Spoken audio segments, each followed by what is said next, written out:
Ok, alors avant toute chose, petite backstory. Je suis né en 1999, à Toulouse, dans le sud de la France. Ça veut dire que, comme beaucoup de mon âge, j'ai grandi entouré par internet, et pas n'importe quel internet, l'internet des années 2000. Car oui, même si j'ai eu réellement l'âge d'aller tout seul sur internet qu'au tournant des années 2010, grâce à mon frère qui a 8 ans de plus que moi, j'ai eu le droit à l'expérience indirecte de ce qu'était internet à ce moment-là. MySpace, Skyblock, Club Penguin, Nilebug, Daymotion, tous ces mots ça me rappelle des souvenirs d'après-midi dans mon grenier à regarder mon frère sur l'ordi familial. Sauf que quand ça a été à moi d'aller sur internet, tous les noms que je viens de citer, ça avait pour la plupart disparu, notamment un en particulier, MySpace.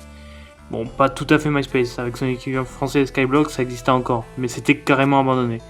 Il n'y avait plus le Umlaut de Vidéa et les 50 questions sur la vie privée, tout ça c'était désert. Sauf que moi, j'avais envie de revenir sur internet des années 2000, parce que mine de rien j'y avais passé du temps quand j'étais petit.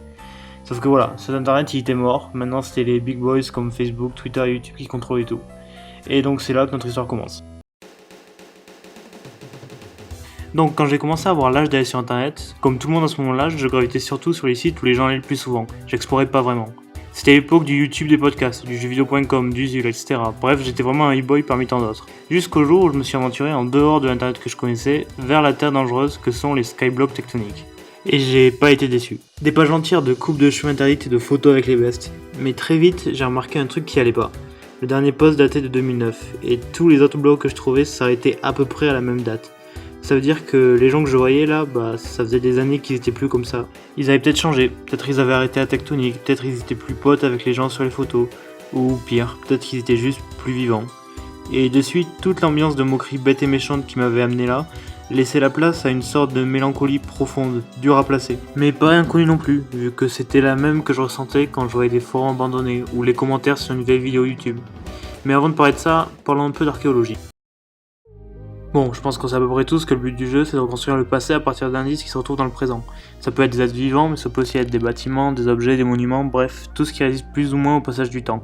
Ça peut servir à essayer de reconstituer la vie des gens qui vivaient à une certaine époque. Mais alors, pourquoi je parle de ça ? En fait, quand je traîne sur un site mort, où le dernier post était il y a 8 ans, j'ai un peu la même sensation que quand j'entends parler de ruines ou d'anciennes civilisations. Cette sensation d'avoir loupé quelque chose, d'être nostalgique de quelque chose que j'ai jamais connu. Sauf qu'il y a quand même une différence entre les deux. Quand on fait des recherches sur un site archéologique, on parle de la structure pour ensuite remonter aux personnes et essayer de découvrir leur train de vie. Quand on va sur un vieux forum, on a à la fois la structure et les conversations des gens de l'époque. Ça donne une sorte de vibe bizarre entre la vie et la mort, comme si t'allais dans un cimetière et que les morts claquaient la discute entre eux.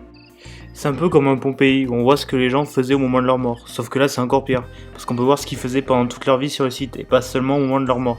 Oui, parce qu'il y a ça aussi. En archéologie, tu vois l'endroit dans sa dernière forme, pas dans la totalité des formes qu'elle a prises. Et pour internet, encore une fois, c'est une autre mayonnaise. On voit l'entièreté des conversations, sur parfois plusieurs années si le forum est assez vieux. Pire même, dans les forums moins visités, on peut voir des conversations qui s'étendent sur plusieurs années. Je pense notamment aux commentaires YouTube de vieilles vidéos pas très vues où ça s'envoie sur la gueule à 3 années d'intervalle.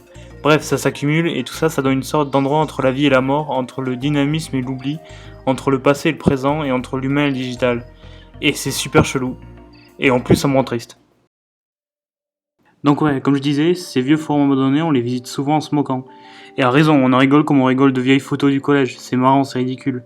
Mais je sais pas, il y a un truc dans le fait que la personne dont tu vois la vie, les photos et les pensées, tu sais pas ce qu'elle est devenue, si elle est toujours pote avec les gens dans les photos, si elle est plus heureuse aujourd'hui, ou si au contraire ça s'est mal passé, si elle a perdu son taf, si elle est tombée malade, ou pire. Oui, ça d'ailleurs, j'en parle même pas, mais les profils Facebook et autres réseaux sociaux de personnes décédées, c'est un vrai problème auquel on doit faire face aujourd'hui, et qui prouve à quel point notre vie digitale est liée à notre vraie vie, même dans les aspects les plus morbides. Enfin bref, c'est cette idée d'en apprendre sur une personne, de tisser des liens à partir d'informations appartenant au passé, comme si tu parlais à quelqu'un sans visage, sans réelle personnalité.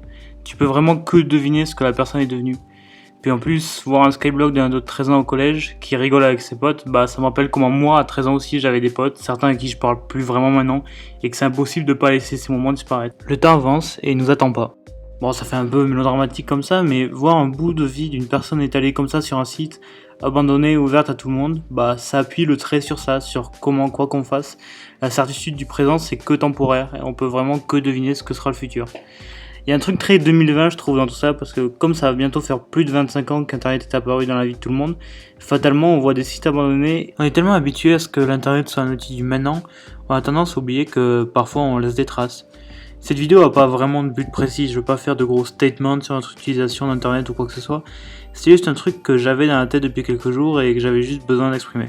Mais si vous avez l'occasion d'aller voir un de vos vieux profils et surtout la chance d'y avoir toujours accès, je vous conseille vraiment d'y jeter un coup d'œil. Ce sera sûrement surtout gênant, mais qui sait, vous repenserez peut-être à un moment ou à une personne que vous avez oublié, et c'est toujours ça de prix.